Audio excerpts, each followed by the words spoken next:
আসসালামু আলাইকুম viewers, etc 4K4 এর আরও একটি টেকনিক্যাল ভিডিওতে আপনাদের সবাইকে স্বাগত জানাচ্ছি। আজকে আমি আপনাদেরকে শেখাবো কিভাবে আপনারা টিকটক ভিডিও ওয়াটারমার্ক ছাড়া ডাউনলোড করবেন। দেখা যাচ্ছে আমরা যদি টিকটক থেকে সরাসরি ভিডিওটি ডাউনলোড করি তাহলে সেখানে ওয়াটারমার্ক থেকে যায় এবং যার আইডি থেকে আমরা ভিডিওটি ডাউনলোড করছি তার আইডিটা শো করে, কিন্তু আজকে আমি আপনাদের দেখাবো কিভাবে আপনি ওয়াটারমার্ক ছাড়াই ডাউনলোড করতে পারবেন। সর্বপ্রথমে আমাদেরকে যেটি করতে হবে, আমাদের যে টিকটক অ্যাপসটি আছে সেটিতে প্রবেশ করতে হবে।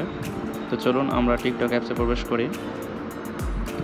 তাহলে রাস্তার পাশে শুয়ে থাকা মানুষগুলোর মুখে হাসি ফোটাবো। কোনো একদিন যদি আমার কাছে টাকা হয় তাহলে রাস্তার পাশে শুয়ে থাকা মানুষগুলোর মুখে হাসি ফোটাবো। বের হয়ে যাওয়ার পর আমাদের একটি ব্রাউজার ওপেন করতে হবে। তো আমি এখানে আমাদের ক্রোম ব্রাউজারটি ওপেন করব। ক্রোম ব্রাউজারটি ওপেন করার পর আমি একটা নিউ ট্যাব নেব। নিউ ট্যাব নেওয়ার পর এখানে আমি সার্চ দেব SSS অর্থাৎ TIK.IO লিখে সার্চ দেব। তারপর আমরা গোতে ক্লিক করব। দুঃখিত, এখানে আমাদের একটু ভুল হয়েছে। এখানে আমরা কেস জায়গায় এল দিয়ে ফেলেছি, সেহেতু আমাদেরকে এটা আবার নতুন করে লিখতে হবে। আমরা আবারও লিখব SSSTIK.IO লিখে গোতে ক্লিক করব। তাহলে দেখুন আমাদের সামনে একটি এরকম ইন্টারফেস চলে আসবে। এখানে আমাদের যে লিঙ্কটি কপি করা ছিল সেটি পেস্ট করতে হবে, তারপরে ডাউনলোডে ক্লিক করতে হবে। ভিডিওটি প্রসেসিং হচ্ছে, একটু সময় লাগবে। এবার আমরা নিচে যাব। নিচে গেলে দেখতে পাবো, দেখুন এখানে লেখা আছে উইদাউট ওয়াটারমার্ক।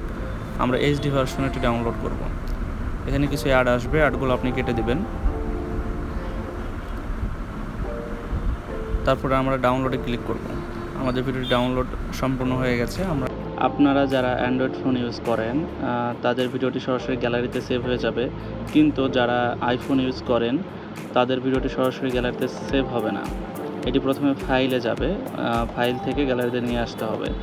তো ফাইল থেকে গ্যালারিতে কীভাবে ভিডিও নিয়ে আসতে হয় তার একটি ভিডিও আমার করা আছে, আপনারা সেখান থেকে ভিডিওটি দেখে নিতে পারবেন। আপনাদের ভিডিওটি যদি ভালো লেগে থাকে তাহলে অবশ্যই একটি লাইক করবেন এবং আমার চ্যানেলটিকে সাবস্ক্রাইব করে রাখবেন। নতুন কোনো ভিডিও আপলোড দিলে আপনি যেন সঙ্গে সঙ্গে সেই ভিডিওর নোটিফিকেশনটি পেয়ে যান। তো আজকের মতো এই পর্যন্ত। সবাই ভালো থাকবেন, সুস্থ থাকবেন। আসসালামু আলাইকুম।